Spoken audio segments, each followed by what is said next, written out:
Buenas tardes a todos, como siempre, muchas gracias por venir a Espacio Tercios Viejos.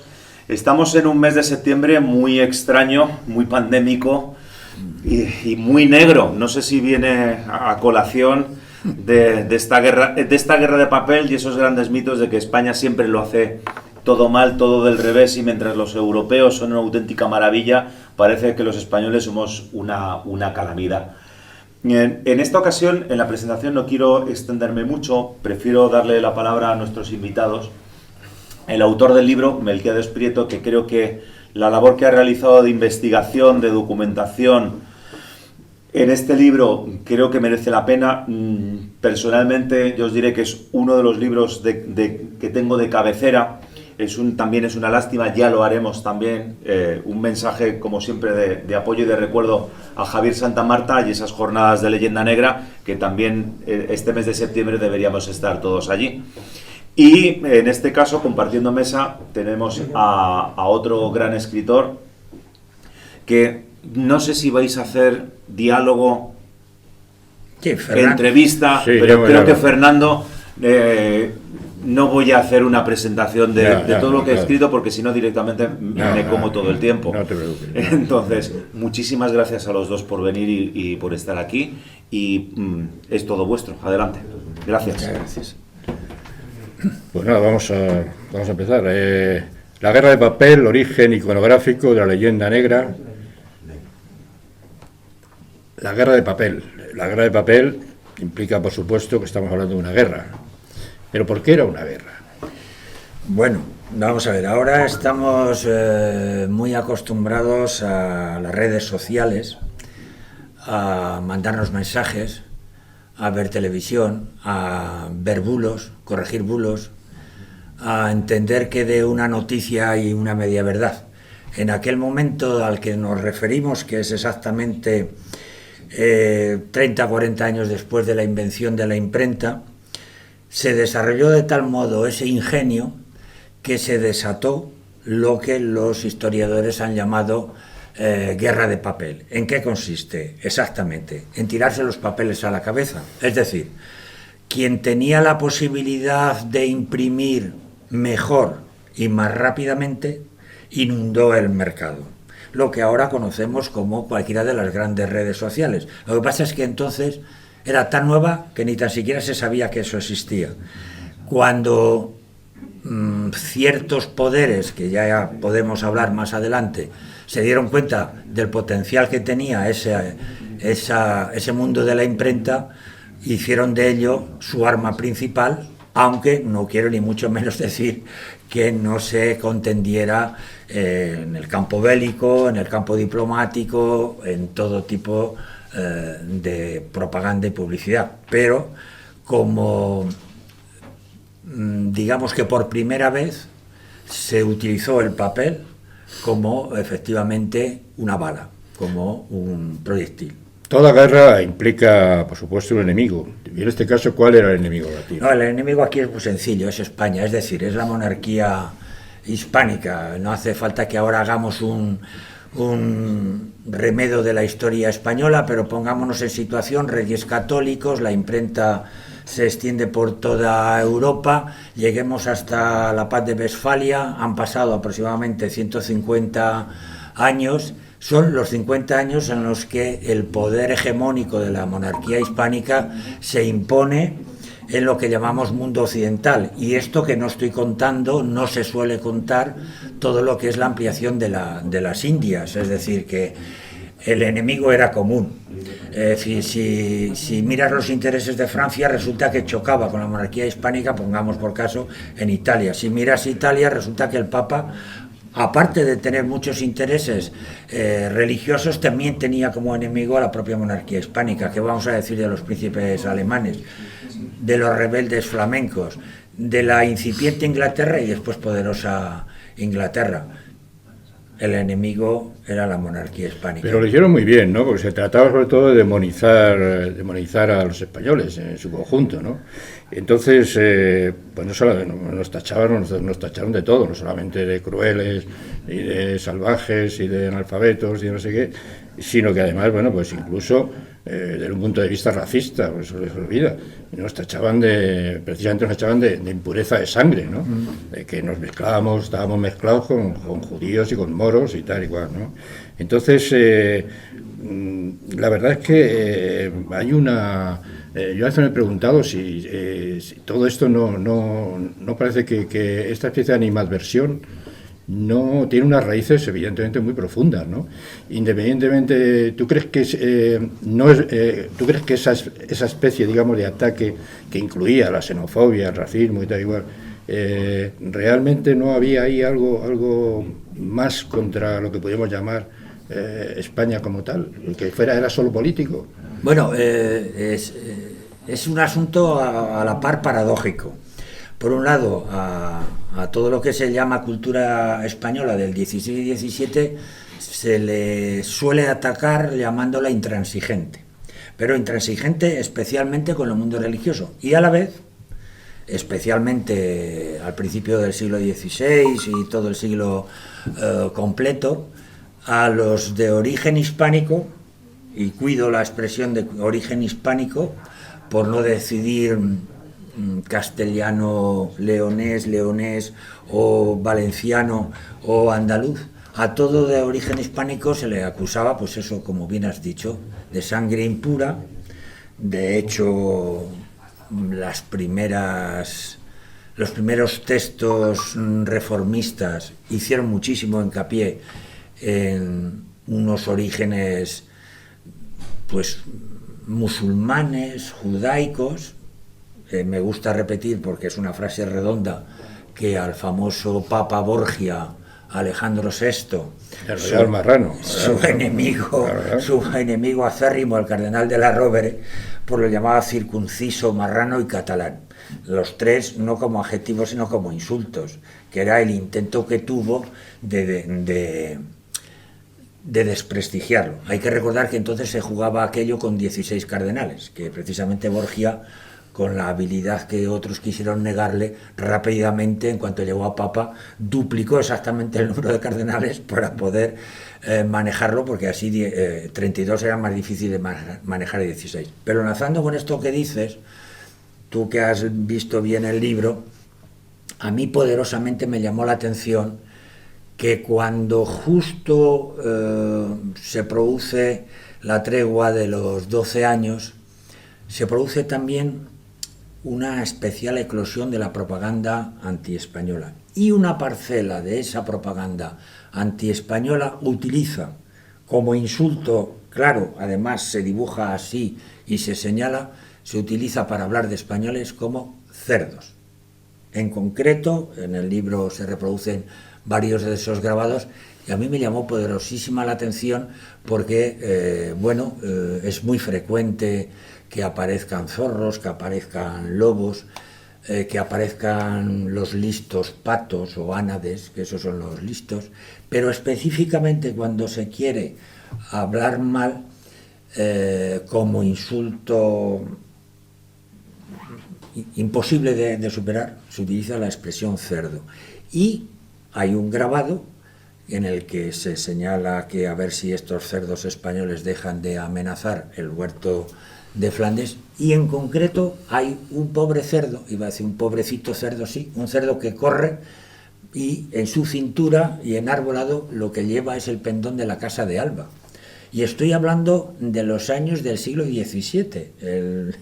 El buen duque ya llevaba muchos años difunto, estaba entonces en una tregua, pero justo es en la época en la que mejor se arma la propaganda ideológica. Y la propaganda ideológica tiene esa rara habilidad, lo que tú has señalado, buscar los puntos que ellos creen que pueden ser más negativos para señalar al enemigo.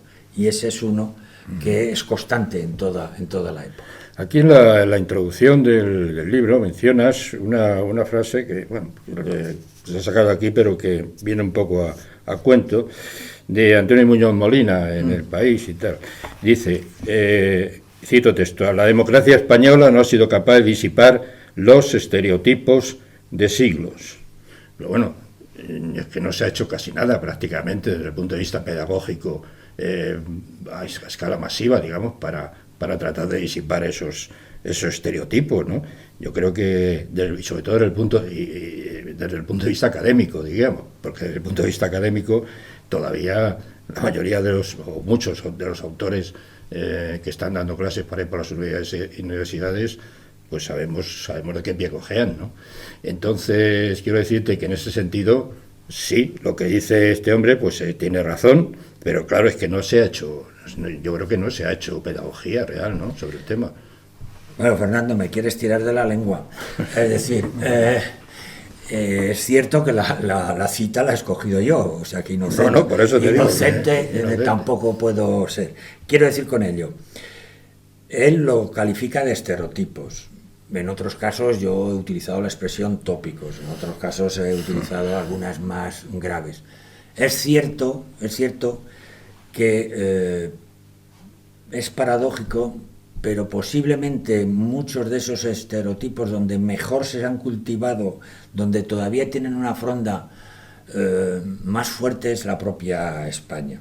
A mí una cosa, y no quiero que se vea en ello inquina de ningún tipo, una cosa que siempre me ha llamado la atención es que cuando se hace una cita de autoridad, si la autoridad que se cita es extranjera, lo que normalmente llamamos un hispanista, eso va más, se cree mejor que si lo ha hecho un señor que se llama Fernández Álvarez. Siempre.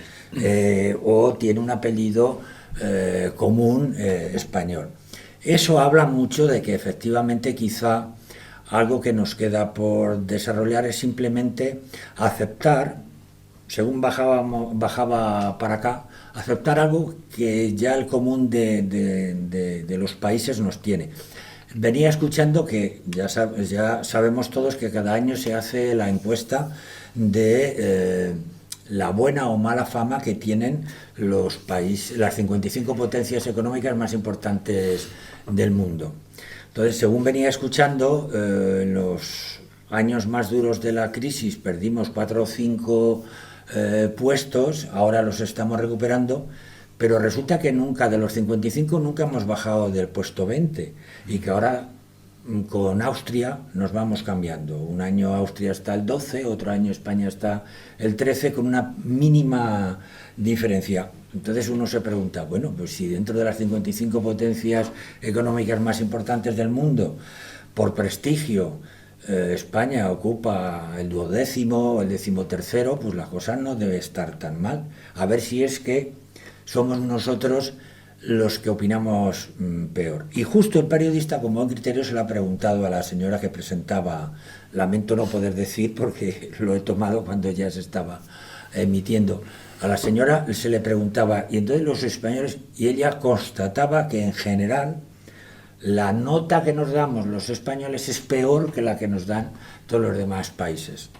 Enlazo con ello, pero sí quiere decir que contra algunas generalizaciones que se han hecho en época, en el siglo XVI y XVII, sí se intentó combatir esta avalancha de papeles negativos. Ahora, a lo poco que yo sé, se hizo bastante mal. Eso sí, con los mejores autores que uno pueda pensar. ¿Cómo puede pensar uno que Quevedo lo puede hacer mal? Pero claro, Quevedo no se puede mandar a combatir contra 1500 panfletos con un libro grueso lleno de citas académicas. Eso lo leían 50 y decían, qué bien escribe don Francisco. Pero los 1500 panfletos lo veían 15.000 o 20.000 personas burgueses que al día siguiente estaban dispuestos a pagar un ejército de alemanes para defender Amberes, por ejemplo.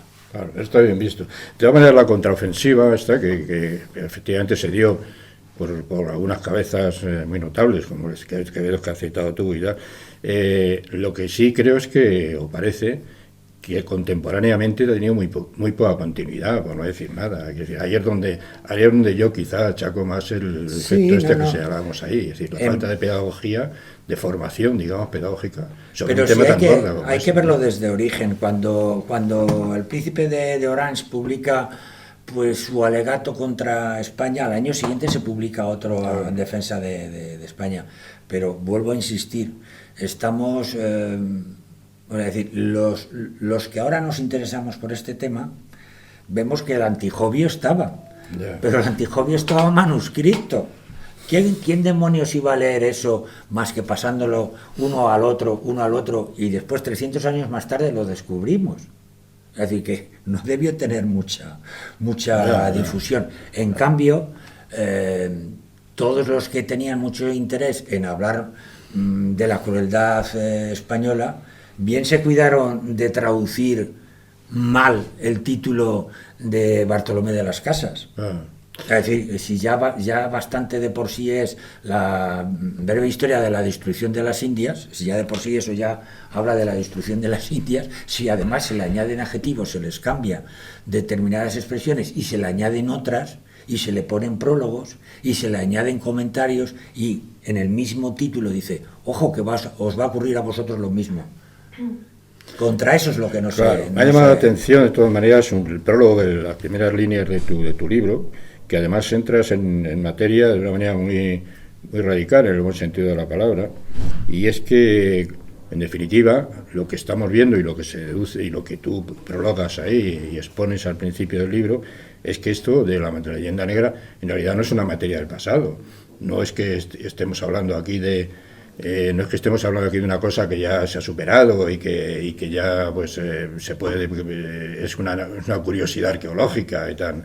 No, es una materia tan candente, que tú además, insisto, que lo mencionas en el libro, donde nos estamos planteando preguntas a estas alturas de la película, que nos estamos planteando películas de si existe España, de si realmente somos una nación o somos 18, o si todo esto realmente es un poco desmoralizador, ¿no?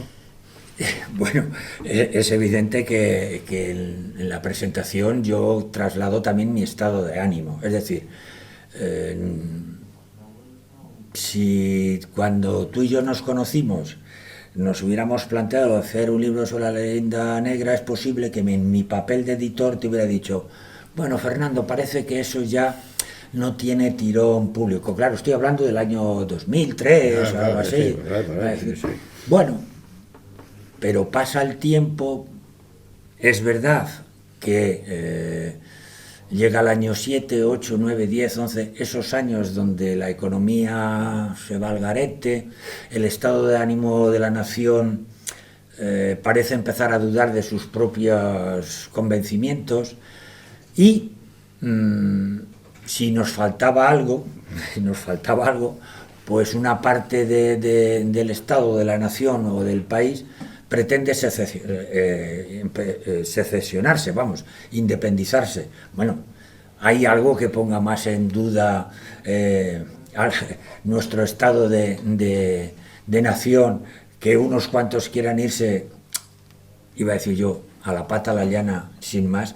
Claro. Bueno, también es cierto, y sabes que lo señalo en el prólogo, catalizar todas esas sensaciones se consigue cuando alguien publica también un libro, muy discutible como se quiera decir, pero imposible de saltar. Y es verdad que el libro de Imperofobia, guste o no guste, hay algunos que viven solamente de hablar mal de él y no dicen nada absolutamente en su contra, sino simplemente que les da envidia de que haya tenido tanto éxito, pero puso en cuestión, la profesora Barea puso en cuestión lo que nos estábamos planteando sin decirlo en voz alta. Claro.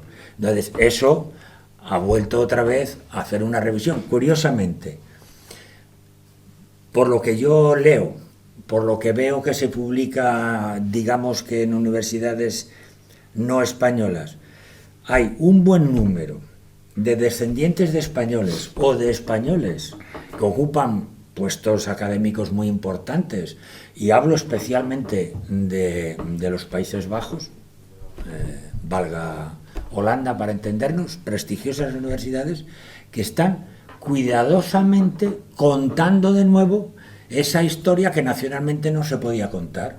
Entonces, cuando yo me he tenido que documentar para explicar mejor lo que fue el saqueo de Amberes, resulta que no hay español que lo haya leído. No hay, bueno, también es verdad que leer neerlandés del 16 no es sencillo. Pero aquí no he conseguido que ningún texto publicado en España me explique con detenimiento que aquello fue un saqueo que en realidad era a ver quién pudo más. Si había 20.000 dispuestos al día siguiente a asaltar la ciudadela, bastante mérito tuvieron 8.000 que acabaron con esos 20.000, y perdóneseme que diga eso, y con todos los que vivieran en la ciudad, que además habían recibido instrucciones de que se armaran.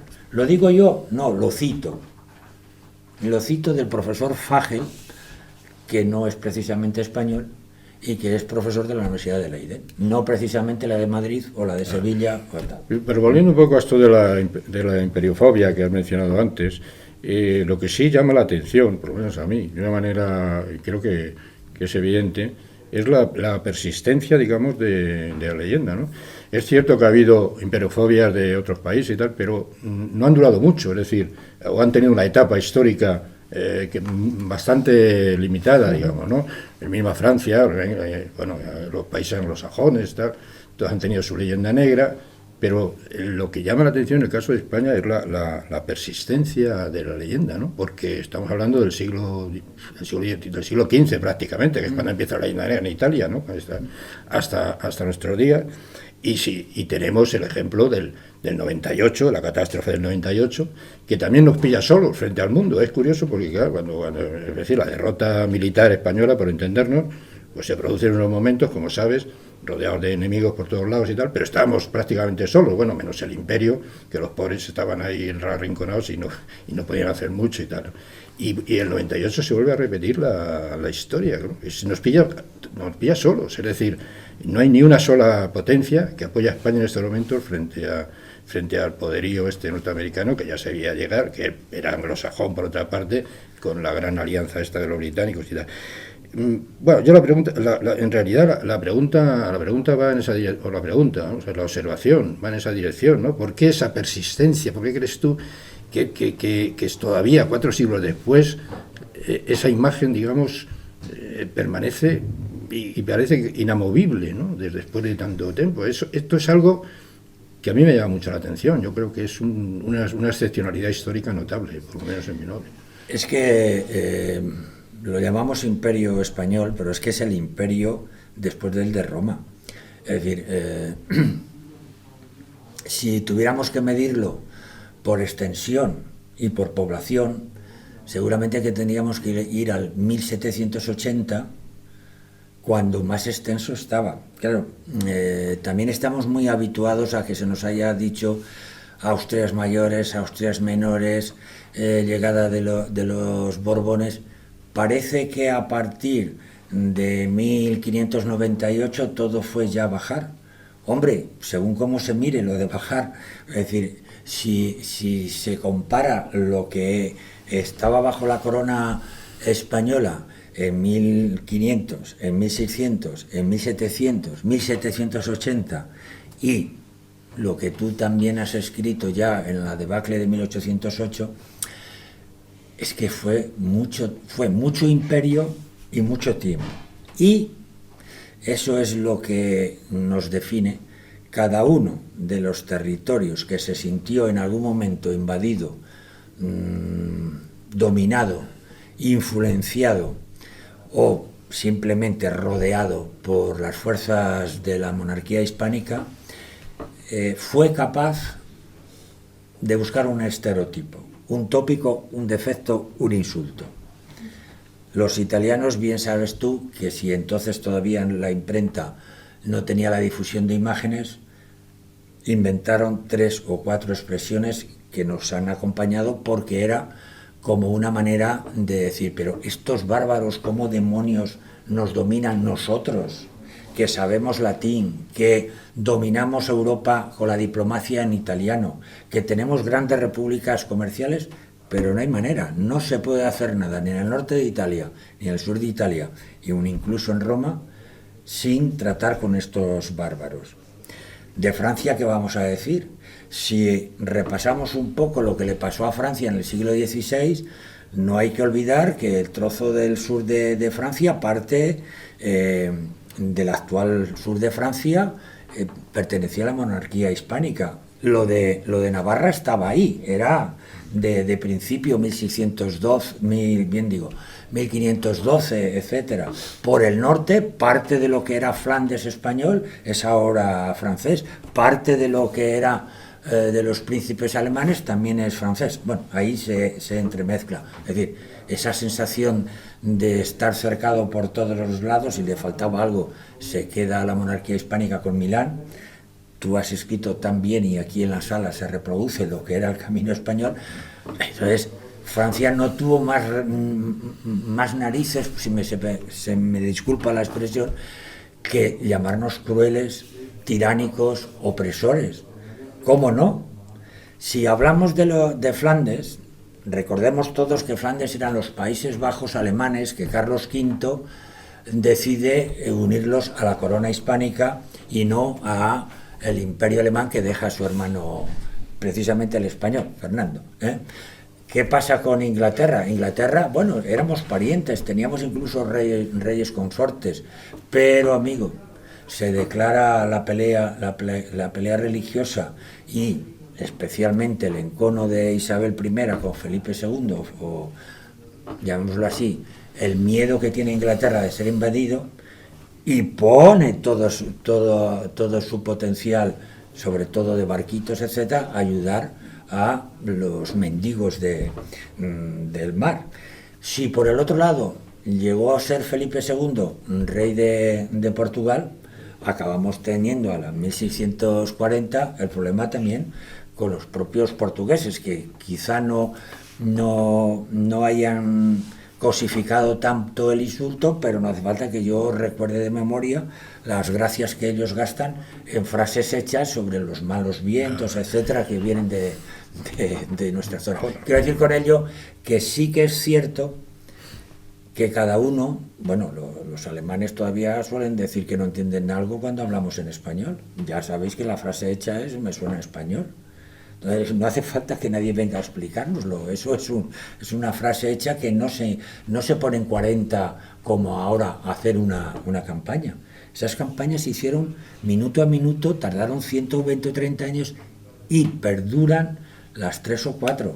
No me has dicho nada todavía de la Inquisición. No, ahora hablaremos. Pero sí, visto, en el mundo parece que solo hubo una. Claro, visto en retrospectiva, de todas maneras, me da la impresión, claro, visto en retrospectiva, haciendo un poco de abogado, no un poco, haciendo mucho de abogado del diablo, de que en definitiva la derrota estaba cantada.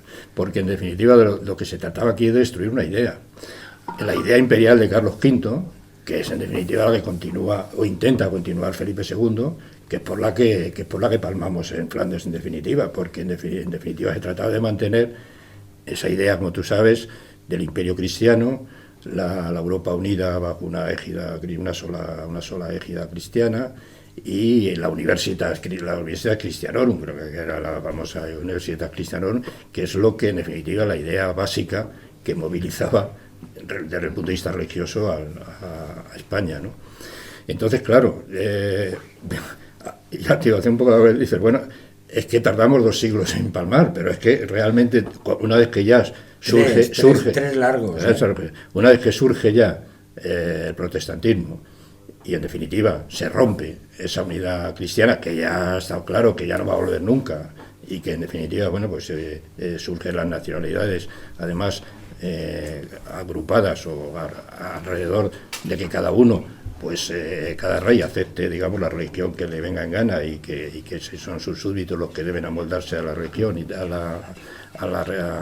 al poder y todo esto. Claro, empezamos a decir, es que duró, como tú dices, casi 3 siglos, pero es que efectivamente esa idea estaba ya.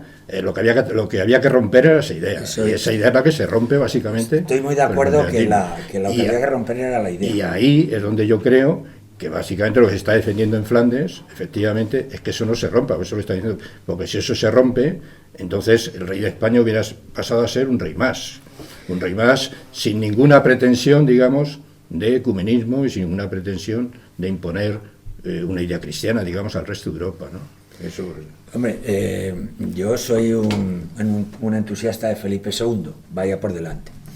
Carlos V tiene todavía hoy una buena prensa, yo el primero, lo trato siempre, pero por inercia. Pero le dejó una herencia a Felipe II, y Felipe II no se excusó nada. Claro. Es decir, que si le dijo, ahí te dejo Flandes, Felipe II decidió que Flandes, antes, ya sabemos la frase, antes morir que reinar sobre herejes, ¿no? Bueno, y perdió el imperio, porque Felipe II quería haberse quedado también con el imperio. Ahí también empezaron ya las primeras patadas de las espinillas. Sí, pero hay que recordar que si hay algo en lo que fracasó, llamémoslo fracaso, en lo que no se pudo imponer para nada fue Carlos V en Alemania. Es decir, que, bueno, de hecho, hasta físicamente estuvo en un tris de padecer prisiones, como él había conseguido sobre el rey de Francia. Y lo que sí estoy muy de acuerdo, Fernando, es que no había solo una monarquía, sino una idea de monarquía, y que efectivamente ahí está la reforma religiosa socavando lo que curiosamente, por otro lado, podía interpretarse como más débil de España, porque todos lo sabemos, aquí no hubo guerras de religiones. Bueno, hubo algunos cuantos venidos de fuera o muy influenciados, pero sin que yo quiera menospreciar a nadie, pero estamos hablando de varios cientos a lo sumo. Claro. Fue el único territorio que no padeció ese problema. Lo de Francia, lo de Alemania, cuando hablamos, y si entramos en faena, cuando hablamos de personas muertas por causa de sus ideas, bueno, el territorio francés, el territorio alemán, los propios Flandes, Inglaterra, si son unas cantidades y unas barbaridades, que eso sí que no.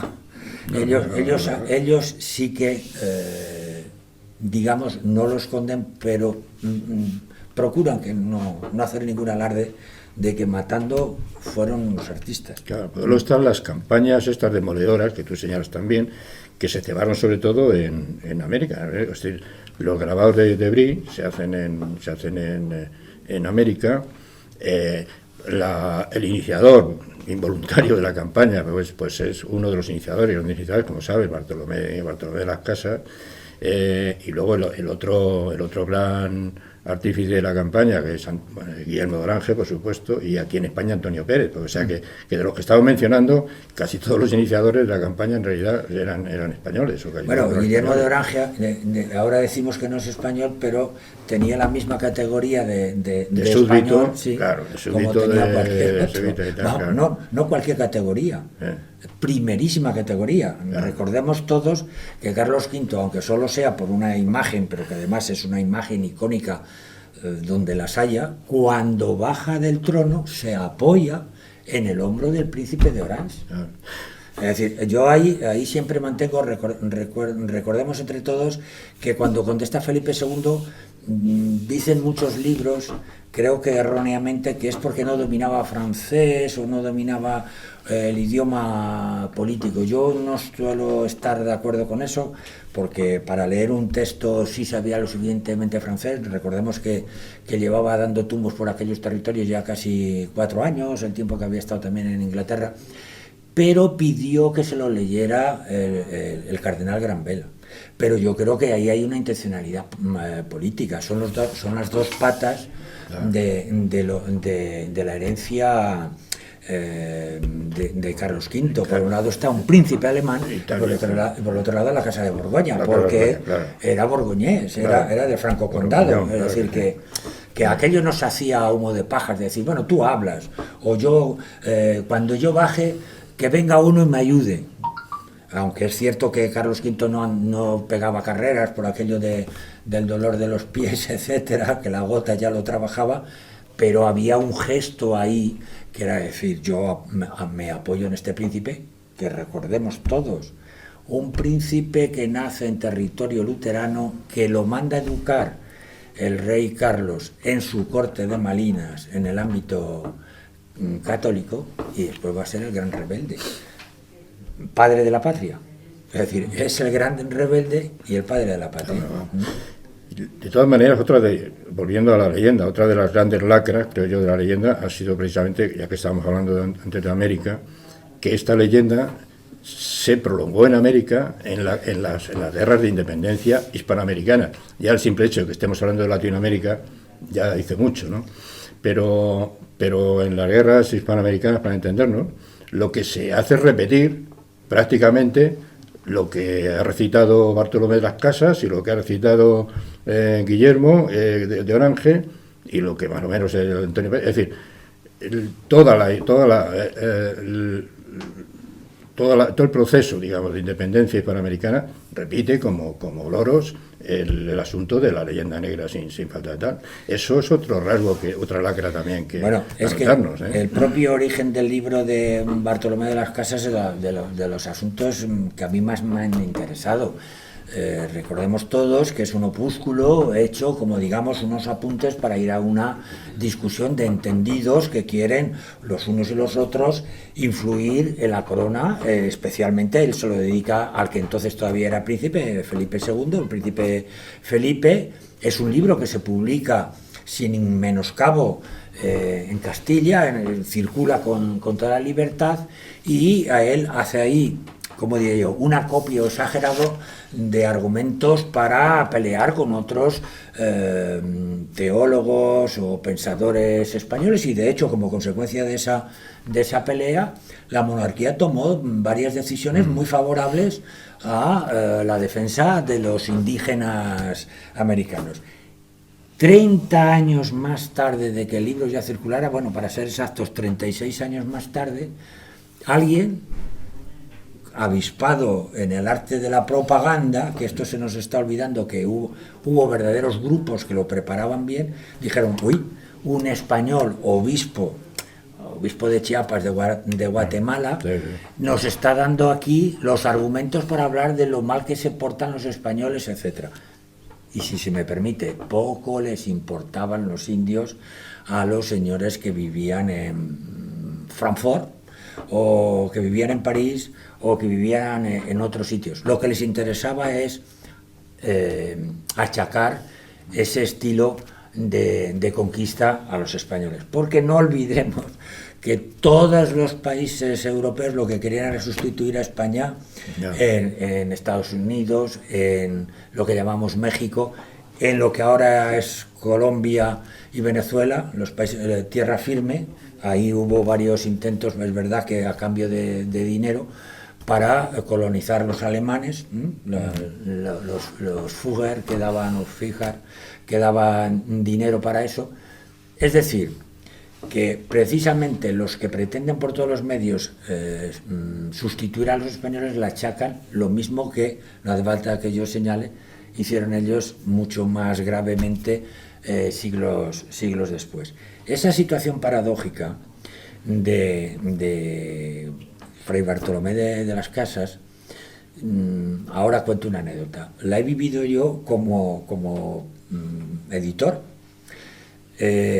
Al profesor León Portilla, que siempre me gusta citar en el caso que se trata de América, lo convencí para que hiciera él el prólogo y revisara la edición de La breve destrucción de las Indias, siendo una primera figura mexicana para que hablara como es. Lo que más nos gustó después a todos cuando vimos es que era un hombre que efectivamente había leído todo. Y cuando digo todo, y lo resumía siempre en esa frase que no era suya, pero que él la había hecho suya. La conquista de América la hicieron los indios. La independencia de América la hicieron los españoles. Es decir, que si para conquistar el territorio mexicano Hernán Cortés se valió de un montón de fuerzas y tribus enemigas del imperio azteca, vamos a llamarlo así, como en su momento después se hizo con el imperio incaico, siglos más tarde los criollos descendientes de españoles fueron los que se sublevaban contra el imperio español. ¿Qué ocurre ahora? en una colaboración periodística que se me ha pedido en los últimos días, lo he vuelto a señalar. No hay cosa más triste, paradójica y ofensiva para el quien lo hace que tirar hoy una estatua de Fray Junípero Serra llevando un apellido de indio de los indios Puebla, un apellido mexicano, es decir, un Pérez pero pronunciado a la mexicana californiana, un Pérez pronunciado a la española y un Smith pronunciado a la inglesa. Si hay algo que debiera hacernos, como mínimo, provocarnos una carcajada, es ver a esos 4 reivindicando contra España la colonización y echan abajo nada menos que la estatua de Fray Junípero Serra. Eso es que efectivamente leen todavía la destrucción de las Indias, claro, como si eso fuera el catecismo y la verdad histórica. Claro. Que además, como dice un buen amigo mío, ustedes se las entiendan, que ustedes se llaman Pérez, ustedes son los descendientes de lo que conquistaron. No me diga a mí que me llamo Pérez, pero que vivo en Cáceres, y ni mi abuelo ni mi tatarabuelo nunca fueron a América.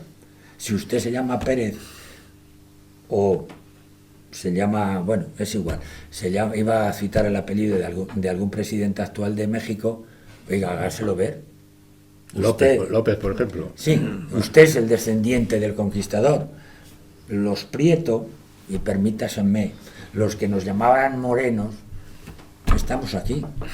Yo vengo de un pueblo que tiene 2 barrios.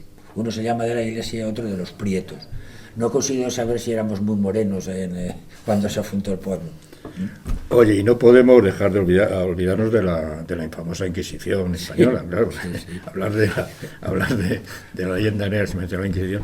Que es curioso eso que señala, bueno, que ya sabe, de que no existe prácticamente para mucha gente más Inquisición que la española, ¿no? Cuando la Inquisición, como sabes, arranca del siglo XIII y estaba en Italia pujante y en muchos otros sitios y tal, ¿no? Esto de la Inquisición, de todas maneras, me llama la atención en el libro que, por ejemplo, sí salen algunos de las matanzas y de las masacres que practican los desarrapados, los mendigos del mar, que se llamaba entonces en tiempos en Flandes, en tiempos de Felipe II, de curas y frailes, ¿no? Que eso que viene también lo recoges aquí en algunas de los grabados estos. Pero bueno, la pregunta es, la Inquisición realmente no tenía, da la sensación que tenía muy poco poder, ¿no? para combatir esta especie de ofensiva de papel, ¿no? Lo primero es que la Inquisición española, si se descuida un poco, no llega a tiempo a fundarse. Es decir, cuando ya llevaban todas las Inquisiciones por Europa ejerciéndose, recordemos que las Inquisiciones eran órdenes papales y en todo caso obispales. Cuando se funda la española, adquiere un rigor de funcionamiento que no tuvo ninguna. Y esa es su condena. Es decir, intente usted explicar qué hizo la Inquisición italiana o la Inquisición francesa y encontrará pocos documentos. Pero resulta que de la Inquisición española los conservamos muy bien. De hecho, aquí en Madrid conservamos todavía sus archivos y, bueno, ahora es un bar de copas, pero quiero decir con ello que la casa donde se guardaron todos los expedientes existen un montón de expedientes. Eso por un lado. Es decir, la eficacia de la Inquisición española está por encima de cualquier otra. Segundo, respecto de la amenaza que se iba a extender en todos los territorios. El caso paradójico es Bélgica, Flandes, Holanda. Nunca se impuso la Inquisición española. Se atribuye una frase que no he conseguido encontrar el papelote donde, si es cierto que Felipe II lo escribió, se atribuye a él una frase en la que se dice: ¿para qué voy a traer la Inquisición nuestra aquí si la que hay aquí es mucho más dura? No he conseguido encontrar el papelillo o el embajador que escuchara eso. Lo que sí es cierto es que al cardenal Granvela, como se le ocurrió poner más diócesis de las que había, a ese sí que se le acusó constantemente de querer imponer la Inquisición española. Pero nunca se impuso en ningún sitio más que en lo que llamamos territorios peninsulares y los de las Indias. Una de las cosas que más dificultad he tenido es que no hay grabados reales contemporáneos contra la Inquisición española. Todos los que hay son las fantasías del siglo XVIII. Es decir, los torturas, los tormentos y todo eso. Que una exposición que llevaron por toda España. Bueno, aquí al lado muchas personas me han dicho, hay que ver ese museo que hay en Toledo. Hombre, eso sí que es de torturas, pero no de tortura. Es de las torturas civiles. Es decir, me gusta recordar que si todavía recurrimos al Supremo cuando no estamos de acuerdo con un fallo, solo el Tribunal de la Santa Inquisición se podía recurrir a la Suprema. Quiere decir que antes que ningún tribunal civil inventara esa cosa que llamamos recursos hasta el Tribunal Superior, contencioso, ¿no? Sí, pues la Inquisición española sí la tuvo. Y es cierto que he hecho una cosa que además bueno, eso es el tiempo, ¿no? El tiempo de mirar. Siempre se reproduce el auto de fe de Valladolid, porque es verdad que se hizo con pompa y boato. Los dos cuadros famosos que se reproducen habitualmente después de la Inquisición son posteriores a mi época, quiero decir que ya se inventan casi de oídas. Y por ejemplo, me gusta recordar que este rey que duró tantos años, que estuvo ahí reinando medio siglo, etcétera, 3 veces fue a un auto de fe. 3 veces. Nunca asistió a ningún agarrotamiento ni quema de herejes ni nada por el estilo. Primero, porque eso no se hacía así. Y segundo, porque contra todo lo que se venía diciendo, es verdad que ahí los españoles también tuvimos nuestro vecino que se encargó de contar muchas exageraciones, se copiaron, el famoso Reinaldo. No existían ese número de infieles quemados de herejes quemados. Ahora que ya se ha estudiado, porque efectivamente están los datos, son unos datos, claro, grandes, espantosos, pero todo hay que mirarlo en tiempo y en medida. Si tú comparas que un tribunal ha justiciado y quemado en la hoguera en 20 años a 200 personas, dices, madre mía, 200 que recuerdo que son los que no se arrepentían nunca, porque el que se arrepentía, si era justiciado, no se lo hacían en la hoguera. Pero comparas, dices, bueno, ¿y qué hacían el resto de los tribunales? Pero hablo de los tribunales religiosos, no ya de los civiles, que eso es espantoso.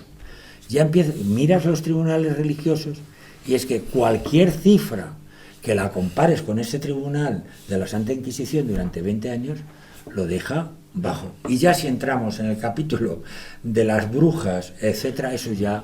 Es decir, bueno, ahí sí se atacaba más, ¿no? Las brujas tenía más... Pero en España Flandes, 7 o 8. No, en Flandes, no, digo en Flandes. Sí. Recordemos que en un decenio en Alemania el historiador que menos pone son 40.000. 40.000.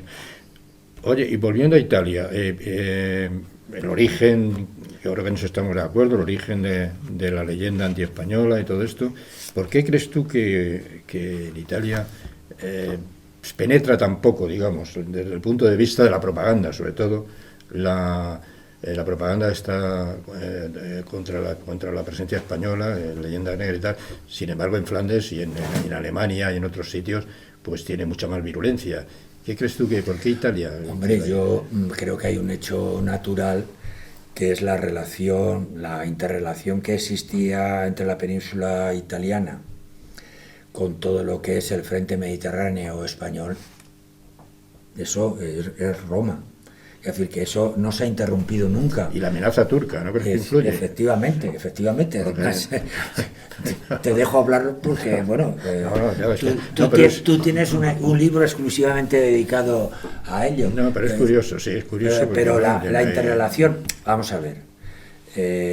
Todos los que hemos ido por Italia una vez, 2 veces, 3 veces, hemos caído en la tentación de decir, pues si son como españoles, y ellos dicen, los españoles y los italianos, hermanos, etcétera. Después ya puede uno comprobar que, bueno, que veamos italianos del norte, italianos del medio, italianos del sur, sicilianos, es etcétera. Una exageración. Sí, pero lo que sí que es cierto que hay una interrelación. Ahora bien, ellos cosificaron muy bonitamente. Todos hemos ido a algún espectáculo de esos y todavía perviven y lo reconocemos. El capitano de toda la comedia del arte, que es el señor que impide los amores de los jóvenes, es una parodia del soldado fanfarrón, bien vestido, lleno de gallardetes, español, que hacía sus primeras armas en Italia y, como tú bien nos has explicado, pues acaba muriendo pues en Flandes. Sin olvidar el Papa, que fue de los que más nos atacaba, efectivamente. Sí, hay que tener muy presente que, por ejemplo, el primer Papa que he elegido en la época de Felipe II es un napolitano, el mayor enemigo que tuvo Felipe II. Claro, es que ahí los enemigos eran de familia. Sí. No eran solo de zonas. Es decir, que un sobrino de un papa que se apellida Borgia, que ha nacido en Valencia, sea justo el que se queda con el papado, mientras el siglo XV y el XVI doblan, hombre, eso es una oportunidad única. Sí. Pero, por obligarte a sacarme el tema, un hombre ilustrado, nacido en una tierra seca pero con un bonito río, Tormes, que se llama también Fernando, tercer duque de Alba, que lee latín, recita latín, tiene de amigo a Boscán, es íntimo de Garcilaso, gran general en repetidas batallas, que sea el ogro más conocido de gran parte de Europa, tiene mérito. Claro. Es verdad, ajustició a 1007 flamencos. 1007. Pero en el Tribunal de los Tumultos, por cuestión política, digamos. Sí. Es decir, que de ese sabemos exactamente que su tribunal ajustició a 1007. Si tuviéramos que hacer otra vez un concurso, hay muchos que los 1007 lo dejan de risa. Todos, como tú bien señalas, previo juicio. Todo el mundo ahora es fácil que diga, no, pero luchaban por la libertad. Perdóneseme, en la época del tercer duque de Alba, aquello era una guerra civil. Claro. Es decir, no era una lucha por la libertad, eran unos súbditos rebeldes. Oye, yo creo que ya vamos a ir terminando, pero me gustaría concluir con una pregunta. ¿Qué has pretendido básicamente con el libro? Todos los autores tenemos una parte de fatuos. Yo creí ver que nos faltaba literalmente ilustrar lo que se nos contaba. La culpa de todo, lo voy a decir en confianza, la tiene Fernando Martínez Laínez. Ya habíamos trabajado, ya habíamos matado unos cuantos franceses, pero exactamente en el año 2006, en pleno verano del año 2006, Fernando Martínez Laínez y José María Sánchez de Toca bregaban con un libro que acabó titulándose Tercios de España, la infantería legendaria, que el público después refrendó con tanto éxito. Y bueno, yo que los había metido en ese fregado y que por otro lado estaba tan satisfecho, porque claro, tú llamas a Fernando, oye, si puedes y tal, y ¡pum!, viene Fernando con otro colega de escritura y te hace gracia porque que sea un general de infantería y tal, y dices, bueno, esto hay que ilustrarlo. Ahí empecé yo a notar que muchos de los asuntos que habíamos leído al leer la biografía de Carlos V, de Felipe II, de leer gestas sobre los ejércitos en Italia, etcétera. Después no venían acompañados, o si venían acompañados repetíamos siempre las mismas ilustraciones. Como ahora además aquí tengo la ocasión de poderlo señalar, si miramos en esta misma librería hay 3, 4, 5, 6 ilustraciones que todos hemos repetido.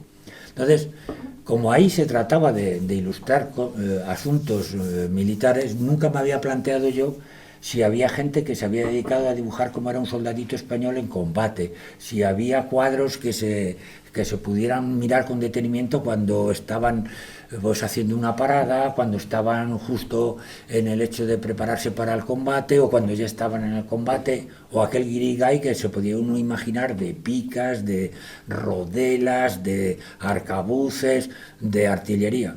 Anda, pues como se empeñaron a hacer un buen libro, yo empecé a mirar por ahí, y como después con Fernando continué trabajando, me enseñó tanto sobre esta historia imperial española, yo a cada uno de sus desafíos pues fui mirando más archivos. Felizmente todo esto coincidía con que los archivos españoles, los archivos europeos se hacían cada día más asequibles. Este libro yo no lo hubiera podido hacer hace 20 años, salvo que alguien me hubiera dado una beca de 5 años y yo me hubiera dedicado a ir por todos los archivos europeos a mirarlos. Ahora, sí es cierto que me ha costado una molestia, pero una molestia que se puede salvar escribiendo con cierta gallardía a cualquier sitio que no te conocen, pero que tú les dices que quiero investigar, que ustedes tienen ahí estos archivos que yo he comprobado que pueden ustedes facilitarme el acceso a tal sitio, a tal otro. Y todo esto coincide que además que estas grandes instituciones con buen criterio en los últimos años han pensado que la mejor manera de que sus archivos, sus museos, sus instituciones sean conocidas y visitadas es abriéndonos a los que queremos investigar algo. Entonces, lo que pretendí es ilustrar literalmente lo que se nos había venido contando con unas buenas literaturas.